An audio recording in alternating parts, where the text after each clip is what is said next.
राम राम बहन भाइयों माताओं, ज्ञान का 99 में आप सबका स्वागत है।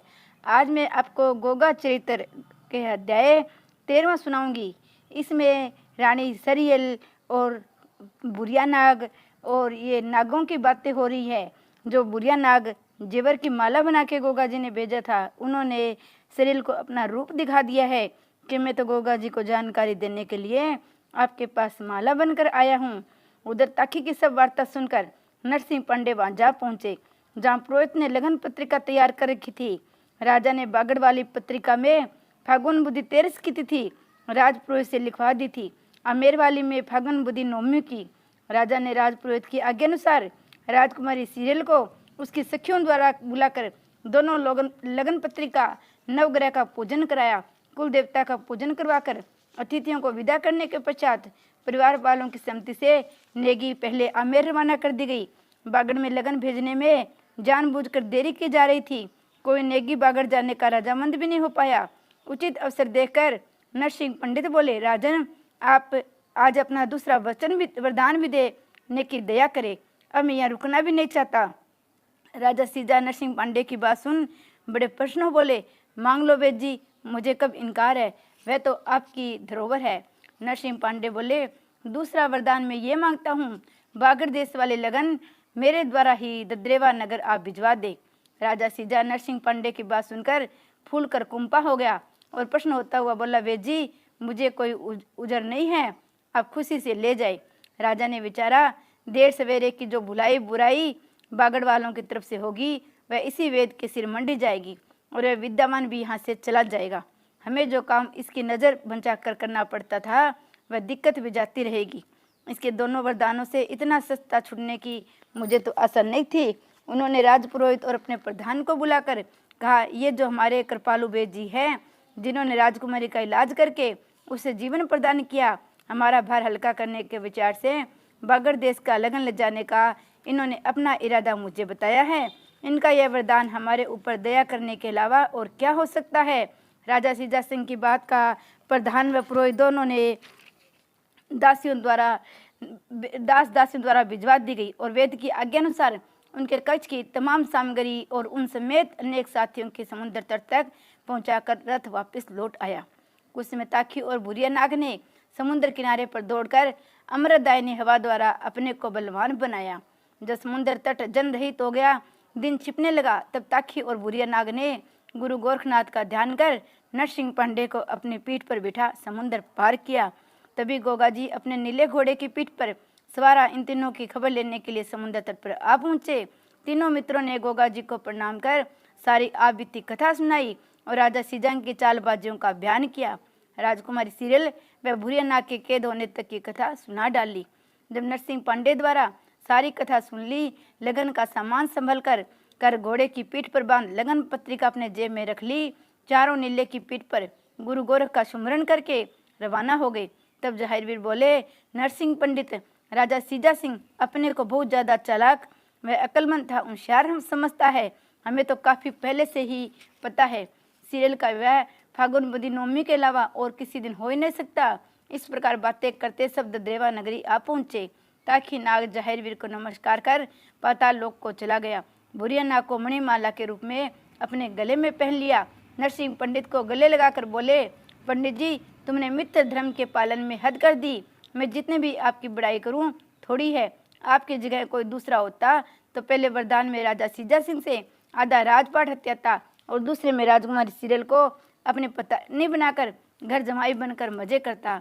राजा सीजा सिंह के प्रलोकवासी होने के बाद सारे राज्य पर अधिकार जमाता। आपने पुराने जमाने के पंडित का सा त्याग दिखाकर सब ब्राह्मणों की मर्यादा में 4 चांद लगाई हैं। तुम्हारे गुण एहसान क्यों भुलाए जा सकते हैं। इतना कहकर गोगावीर ने तुरंत ही गुरु गोरखनाथ के सिखाए मंत्रों का उच्चारण किया और मायावी वीरों को नाई पुरोहित बनाकर आज्ञा दी। दंदूर नगरी की आई इस लगन को हमारे बाबा के दरबार में ले जाकर उन्हें बताओ कि हम दोनों नेगी दंदूर नगरी से आए हैं। लगन पत्रिका देकर तुरंत लौट जाना। दान दक्षिणा जो मिले वह ले लेना। साथ ही बाबा जी से यह भी कह देना कि हमारे राजा सीजा सिंह का ये लगन भी आगे 4 दिन की तिथि लिखने का रिवाज है, जिससे ब्याह फागुन बुद्धि 9वीं का है। दोनों वीर नायब ब्राह्मण के बाने में राजा उमा सिंह के दरबार में हाजिर हुए झाहिरवीर के बताए अनुसार सब न्यूनता राजा उमरा सिंह को बताकर चढ़ने की आज्ञा मांगी, परंतु राजा उमरा सिंह ने उन्हें रोकते हुए भरपूर दान दक्षिणा दे मान सम्मान के साथ विदा किया और इधर ब्याह की तैयारियां शुरू कर दी। इधर झाहिरवीर ने अपनी माता को नेगियों के आने की खबर से आगाह करवाया। फागुन बदी नवमी का ब्याह है, बारात 4-5 दिन पहले रवाना होगी। तुम नानी के घर जाकर सिंगरी भात न्यून कर वापिस लौटाओ। रानी बाछल खूब ठाट बाट के साथ अपनी सखियों के साथ लेकर रथ में सवार हो सिरसा पाटन अपने पिता के नगर में जा पहुंची। रथ रुकवा सब साथियों को साथ लेकर अपनी माता से गले मिली और भात की बेली देकर कहा, माता जी तुम्हारे गोगा की इस फागुन बदी नवमी का ब्याह है। और अपने भाई को बताया कि लगन चढ़ चुकी है, शादी के सिर्फ 10 दिन शेष है। इतनी बात सुनकर रानी बाछल का गोद लिया भाई बोला, इसके माने तो ये कि तू भात नूतने नहीं आई, हमें बेइज्जती करने आई है। इतने कम समय में भात की तैयारी किस प्रकार की जाएगी? मेहरबानी करके तू वापस लौट जा, हम तो तेरे ब्याह में शामिल नहीं हो सकते। रानी बाछल अपने भाई की वार्ता सुनकर बड़ी व्याकुल हुई। जब वह लौटने लगी तो रानी बाछल की माता ने अपने पड़ोसी बनिए को बुलाकर समझाया तो धनपत वैश्य बोला, बहन बाछल निराश क्यों होती है? मैं क्या तेरा भाई नहीं हूँ? मेरे घर चलकर भात नूत, मैं तेरे घर भात लेकर आऊँगा। झाहिर की ब्याह में तुझे भात पहनाऊंगा। बाछल के भाई ने धनपत सेठ की बात सुनकर शर्मिंदा हो भात नूतवा लिया, पर कहने लगा, इतने अल्प समय में राजा महाराजाओं की शान के लायक सामग्री जुटाना कितना कठिन काम है।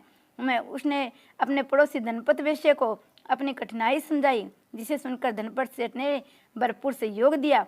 3-4 दिन के भीतर ही उच्च स्तर पर भात की तैयारी करवा दी। अगले दिन मंड से पहले ही अपने कुटुंब के भाई बंदों सहित रनिवास की रानियों के साथ थोड़ी सी सेना के छठा बहादुर वीर लेकर ददरेवा नगर पहुंचे भात का आयोजन किया। उधर छबीलदेव को लेकर सर्जन उसकी ससुराल से वापिस आ गया। नगर की कुल वधुओं ने आकर ढोल मंजीरे बजा बजा कर रानी बाछल के महल को इंद्रपुरी का अखाड़ा बना दिया। ददरेवा नगर का हर नागरिक, क्या नर नारी बालक बच्चे इतने प्रश्न होकर अपने घर सजा रहे थे जैसे उनके यहाँ ब्याह हो रहा है। राजा उमा सिंह के दरवाजे पर नौबत बज रही थी। वो गरीब फकीरों को मुंह मांगा दान देकर अपना खजाना लुटा रहे थे। राजा उमरा सिंह का निमंत्रण पाकर बहुत से राजे महाराजे अपने फौज पलटन लेकर गोगा जी की बारात में शामिल होने को आ गए थे। सांग तमाशों के साथ नर्तकियों के नाच ने बारात में 4 चांद लगा दिए थे। मंडे तले के बड़े गुलाब के जल से गोगावीर का स्नान करा गया। नाना प्रकार के वस्त्र आभूषणों से झाहिरवीर को सजाकर नीले घोड़े को भी सजाया गया। मंडे तले जब तब सब बाराती दावत खाकर निपट गए, तब से रतन जड़ी शहरों के ऊपर मोहर बांध घुड़चढ़ी करवाई। अप्सरा समान सुहागन नारियों ने मधुर वाणी द्वारा मंगलाचार गाए बाजे बाजों के साथ तोपों की गड़गड़ाहट में बारात ने प्रस्थान किया। अभाग्यवश कहो या धन का नशा कहो, झाहिरवीर ने ब्याह की खुशी में सब गोरखनाथ जी का ब्याह का नुंता भिजवाना ही भूल गए। रानी बाछल जो उनकी खास चेलियों में थी, उसकी अकल भी मारी गई। उसे भी अपने गुरु का ध्यान न रहा। किसी ने ठीक ही कहा है, दुख में सुमरण सब करे, सुख में करे न कोय। जो सुख में सुमरण करे तो दुख काहे को होए। सजनों, बारात समुद्र तट पर जा पहुंची। जानवरों के चारे दानों की व्यवस्था कर भोजन करने के बाद विशाल सागर को पार करने की योजनाओं का विचार किया। जब किसी के समुद्र में विशाल सागर पार करने की कठिनाई दूर करने की विधि न बैठी, तो झाहिरवीर ने आगे बढ़कर कहा, दादाजी हताश होने की जरूरत नहीं। गुरु गोरखनाथ जी की बताई विद्या द्वारा इस सागर के क्षण भर में विजित कर दूंगा। गोगा जी के मुख से गुरु गोरखनाथ का नाम निकलते ही सब बड़े दुखी हुए। गुरु गोरखनाथ जी महाराज को उनके चेले गोगा के ब्याह का नुंता भेजना हम सभी भूल ही गए, और परिवार के समस्त लोग गुरु गोरखनाथ के न होने के कारण बड़े दुखी हो कहने लगे, उनका कोई पता ठिकाना नहीं है। पता ठिकाना मालूम हो तो कोई जाकर लिवा भी लाए। जब समय उनके तलाश करने का समाप्त हो चुका है, फिर भी उन्होंने नरसिंह पंडित को कजली वन में तलाश करने के लिए भेजा। वह गोगा जी के नीले घोड़े पर चढ़कर चल दिया। झाहिरवीर ने उसे समझाया, अगर गुरु ज्यादा नाराज हो तो अपने मान सम्मान का ध्यान छोड़कर गुरु के चरण पकड़ लेना, गुरु महाराज की पूरी जमात के साथ लाना। जब तक तुम नहीं लौटोगे हम यहाँ तुम्हारा इंतजार करेंगे। तुम्हें अति समझदार समझकर ही ये काम सौंपा है। नीला घोड़ा कजली वन में के मार्ग से परिचित था। झाहिर के साथ धुनी पर कई बार जा चुका था। नीला अति सिंगर आसमान के रास्ते गुरु गोरखनाथ के आश्रम में जा पहुंचा। ओगरनाथ वगैरह ने जाहिर के नीले घोड़े पर नरसिंह पांडे को आता देखा। सभी संत तरह तरह की शंकाओं के वशीभूत हो गए। पांडे के आश्रम में उतरते ही आ जाने का कारण जानने को आतुर हो गए। नरसिंह पांडे ने गुरु गोरख की धुनी पर पहुंच गुरु चरणों में शीश नवाया। गुरु गोरखनाथ ने शांति दर्शाते हुए नरसिंह पांडे के शीश पर अपना हाथ रख आशीष दी और पूछा, जाहिर की ब्याह की तैयारी तो खूब धूम धड़ाके से हो रही होगी, तुम्हारे साथी तो सब सुखी हैं। गुरु के वचनों को सुनकर नरसिंह पांडे दंग रह गए और बोले, गुरुदेव आपके सेवक सदा प्रसन्न रहते हैं। गोरखनाथ बोले, नरसिंह जब बारात समुद्र तट पर पहुंच गई तो तुझ ब्राह्मण को क्या मेरे गुस्से की अग्नि में सवा होने के लिए भेजा है? मैं और मेरी जमात का कोई संत इसमें तुम्हारे साथ नहीं जाएगा। त्रिकालदर्शी गुरु गोरखनाथ को दिव्य दृष्टि द्वारा सब दिखाई दे रहा था। नरसिंह के मुख से बोल नहीं निकला। उसने फौरन गुरु के चरण पकड़ लिए और अपराधों के लिए क्षमा मांगी। जमात से चलने की प्रार्थना की, परंतु गोरखनाथ टस से मस नहीं हुए। बोले, मैं 12 वर्ष घूम फिर कर अपने गुरु मच्छिंद्रनाथ को खोज कर अभी यहाँ आया हूँ, मुझे भगवान भजन करने दो। गुरु गोरखनाथ की बात सुनकर नरसिंह को जब कोई उपाय न सूझा तो उसने अपनी तलवार निकालकर अपनी गर्दन पर धरी और बोला, गुरुदेव अब की बार आपने चलने से इनकार किया, नरसिंह की गर्दन आपके चरणों में लौटती नजर आएगी। मुझ ब्राह्मण की ब्रह्म हत्या करना आपको पसंद है तो अलग बात है। इतना कहकर नरसिंह पांडे बालक की तरह फूट फूट कर रो पड़ा। नरसिंह पांडे की धीरता और मित्र प्रेम व गुरु भक्ति देख गुरु गोरख विचार पलट ना खा गया। नरसिंह पांडे की निश्चल भक्ति से विजय पाई। गुरु गोरख हंसकर कहने लगे, इस जरा सी बात पर आत्महत्या को उतारू हो गया बेटा। आत्महत्या से बड़ा दूसरा पाप नहीं है। मैं तो तुम्हारी गुरु भक्ति की परीक्षा ले रहा था। अपने भक्तों के दुख निवारण हेतु तो मेरा जन्म हुआ है। इतना कह नरसिंह को बच्चे के समान पुचकार कर अपने गले से लगा लिया और उसके आंसू पूछे। अपने 14 से चेलों की फौरन तैयारी होने को आज्ञा दे दी। चेले तो आज्ञा मिलते ही चटपट तैयार हो गए और ओगरनाथ ने सबकी आंखें बंद करने का आदेश दिया। जब सबने अपनी आंखें मूंदी तो पल भर में ही देर न लगी। आंखें खुलती सब गुरु भाई गोगा की बारात में गोरखनाथ की जय बोलते हुए सम्मिलित हो गए। गोरख गुरु को मैं जमात के साथ आया देखकर राजा उमा सिंह, जेवर सिंह, अर्जन सर्जन उनके सभी साथियों ने जहाईवीर के साथ जाकर गुरु गोरख के चरणों में माथा नवाया। आदेश शब्द कहकर गुरु के चरण छुए। उनकी भावनाएं गुरु गोरख से छिपी न रही। उन्होंने व्यर्थ समय गंवाना उचित न समझा। अपने मंत्र बल के योग विद्या से ऐसी माया फैलाई कि हर व्यक्ति को गुरु गोरख अपने साथ ही खड़े दिखाई दिए। जब राजा उमर सिंह का जेवर सिंह से उन्होंने कुशल क्षेम पूछी तो उनके सिर लज्जा से झुक गए। गुरु गोरखनाथ बोले, आज हमें तंदूर नगरी पहुंचना है, अन्यथा आमेर नरेश सीरियल राजकुमारी से अपने राजकुमारी के बहने में सफल हो जाएगा। इतने बात सुनकर अपने हाथ जोड़कर राजा उमरा सिंह बोले, गुरुदेव आप हमारी भूल को क्षमा कर दे और अपनी आज्ञा देकर हम लोगों द्वारा बारात का जैसा समझे प्रबंध कराए। राजा उमरा सिंह की प्रार्थना सुनकर गुरु गोरख ने अपने उड़न खटोले पर घोड़े, हाथी, 2 जानवर थे सबको मक्खी बनाकर बिठा दिया और अपनी बबूती उड़ाकर तमाम सामान व मानव इतने छोटे व हल्के कर दिए कि कुछ गोगा जी के नीले घोड़े पर चिपक गए, बाकी ओगरनाथ के ज्ञान के पर चढ़ गए। जहाँ अन्य बारात की सकल सामग्री लदी थी, गुरु गोरख का आदेश कहते ही उनका उड़न खटोला, उसके पीछे ओगरनाथ वाला यान, उसके पीछे जहाईवीर का नीला घोड़ा तीर के समान आसमान में उड़कर अल्प समय में तंदूर नगरी में जा पहुंचे। गुरु ने हाथी, घोड़े, बाराती जो मक्खी मच्छर बने थे सबको बाग के पेड़ों पर चिपका दिया। आप अपने ने चमत्कार द्वारा पृथ्वी से 4 हाथ ऊपर हदर में विराजमान हो धुना चेता दिया। नरसिंह व भज्जू कोतवाल, रत्नाभंगी और ओगरनाथ जहाईवीर को उकसे नीले घोड़े के साथ राजा सीजा सिंह द्वारा लगवाए सुंदर डेरे में ठहरवा दिया गया। अगले दिन राजा सीजा सिंह के प्रमुख राज्य कर्मचारी जनमासे को प्रबंध करने आ पहुंचे, क्योंकि आमेर वालों की बारात आने का समय हो चुका था। जब उन्होंने जनमासे के निकट साधु संतों को आसन जमाए देखा तो बोले, संत जी महाराज आप लोग इस स्थान को तुरंत खाली करने की कृपा करें, यहाँ राजा सीजा सिंह की राजकुमारी की बारात आकर ठहरेगी। इतना सुनकर ओगरनाथ बोले, सज्जनों हम कोई एरा गेरा नत्थु खेरा नहीं है, हम लोग भी बागड़ देश के जहाईवीर के ब्याह की बाराती है। अगर आप लोगों को मेरी बात का विश्वास नहीं हो तो राजकुमार जाहिर से पूछ लो, जो आपके राजा सीजा सिंह की राजकुमारी सीरियल को ब्याने आई हैं।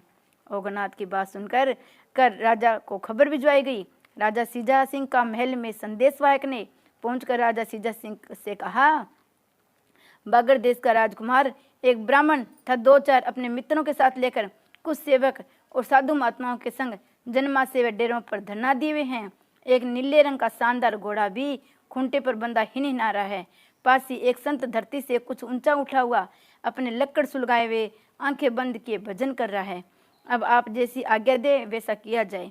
जिसमें सेवक ने राजा सीजा सिंह को जाकर सब समाचार सुनाया। उसमें वे अपने मंत्रियों व कुटुंबियों के साथ बैठे बारात के स्वागत की योजना पर विचार कर रहे थे। सेवक की अटपटी वार्ता सुनकर आश्चर्य से के साथ सब चौंक पड़े और एक दूसरे को मुंह ताकने लगे। राजा सीजा सिंह की बनाई योजना पर पानी फिर गया। विघन बांधाओं से लोहा लेने वाले गुरु जलंधरनाथ उसमें राजा गोपीचंद के घोड़ों की लीद में दबे अपने पूरे जन्म के पापों की सजा गड्ढे के भीतर गोड़ बंगले के हेलपाट नगर में 10 वर्षों से भोग रहे थे, जिनके छूटने की जल्दी संभावना नहीं थी, परंतु उनके शिष्य कानिफानाथ मौजूद थे। वे बोले, राजन आप चिंता न करो, अगर गुरु नहीं है चेला तो है। मैं अभी जाकर उस बारात को देखता हूँ। अगर गोरख गुरु अपने चेलों के संग आए हैं तो मैं उनसे परामर्श कर आपको बताऊंगा। इतने बाद राजा सीजा सिंह के कहकर कानिफानाथ ने पड़ाव पर गुरु गोरख के सामने पहुंच आदेश शब्द कहा। कानिफानाथ को अपने सामने खड़ा देख गुरु गोरख ने भी आदेश शब्द का उच्चारण किया और सम्मान पूर्वक आसन पर बिठाया, परंतु अपने घमंडी स्वभाव के कारण कानिफानाथ प्रधान आसन पर विराजमान हो गए और गोरखनाथ से बोले, मेरे गुरु के धुने के स्थान पर आप कैसे विराजमान हैं। गुरु गोरखनाथ बोले, भाई कानिफानाथ तुमने तो संतों के सभी गुणों को तिलांजलि दे दी। योग मार्ग को छोड़कर राजकुमार बनकर रहने का तुम प्रसन्न रहते हो, क्या नाथ पंथ की यही सेवा है। कानिफानाथ बोले, मैं तो ये जानने आया हूँ कि बागड़ की बारात में कौन कौन आया है। राजा सीजा सिंह अपनी कन्या का भय बागड़ नहीं करना चाहता तो क्यों जबरदस्ती प्यार कर ले जाना चाहते हो। कानिफानाथ की बात सुनकर बोले, भाई कानिफानाथ असल बात तो यह है कि बे माता ने इन दोनों को जोड़ा मिला के रखा है। इसके अलावा आपके गुरु जलंधरनाथ जी ने भी सीरियल के जन्म से पहले ही आदेश दिया था, जब आपकी कन्या जन्म ले और ब्याह हो जावे तब उसका ब्याह गोरखनाथ के चेले गोगा के साथ कर देना। इस बात को आप महारानी सिरोजा से पूछ सकते हैं। फिर राजकुमारी सीरियल व गोगा के 3.5 फेरे भी हो चुके हैं।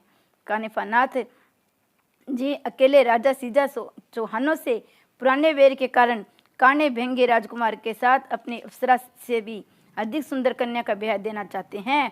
आप भी बताएं कि आमेर के कुरूप राजकुमार के साथ इस हालत में ये कन्या सुखपूर्वक जीवन कैसे व्यतीत करेगी।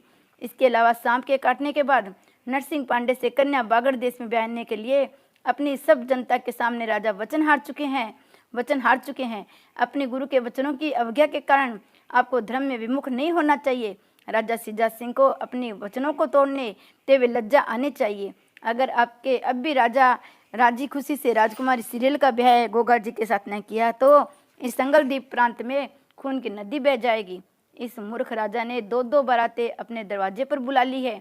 ये मूर्ख राजा अपने धन के घमंड में चूर लज्जा को त्याग हमें आपस में ही लड़वा कर मरवाना चाहता है। गोरखनाथ की वार्ता सुनकर कानिफानाथ का सिर ऊपर न उठ सका और ये कहकर चल पड़ा, तुम्हारी बात ठीक है।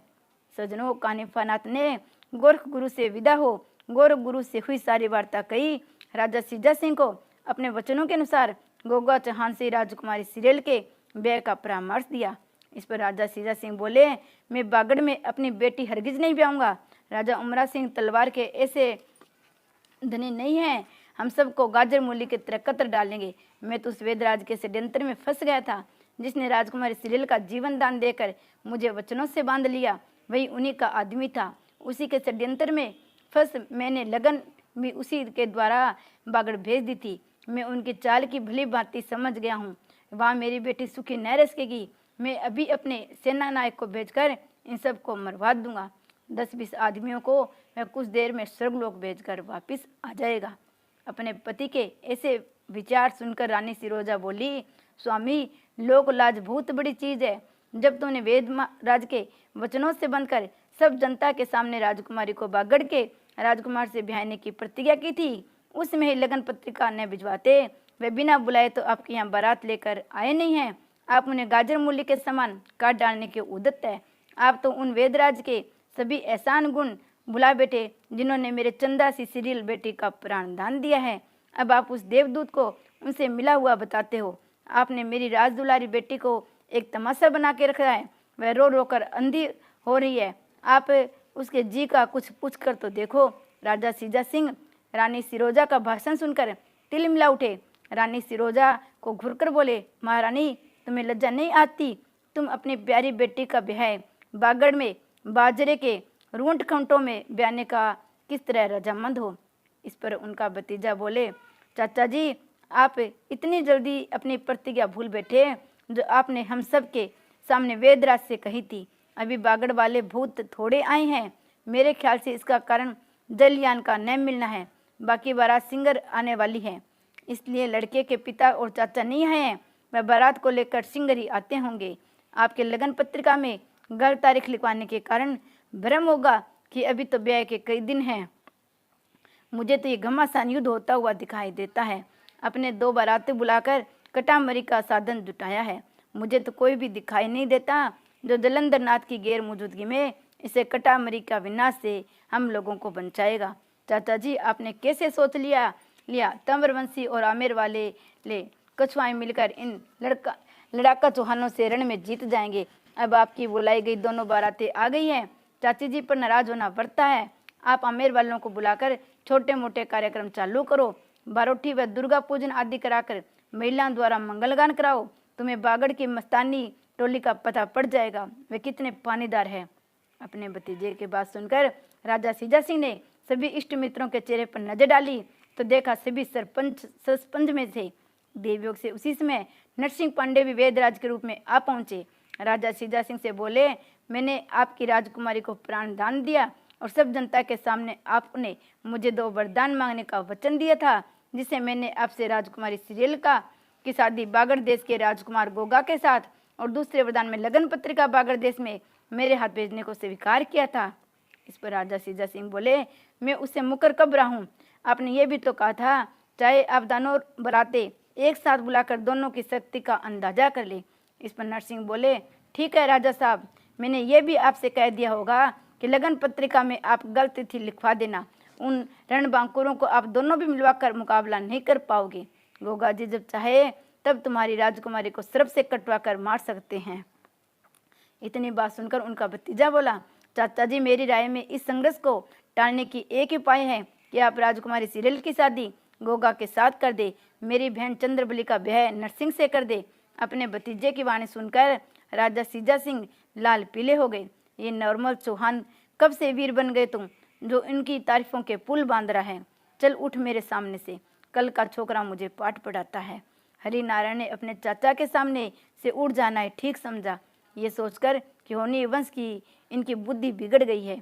ये कहकर उठ गया कि बड़ों के सामने जो मैंने अपनी अक्ल दौड़ाई उसको क्षमा करे।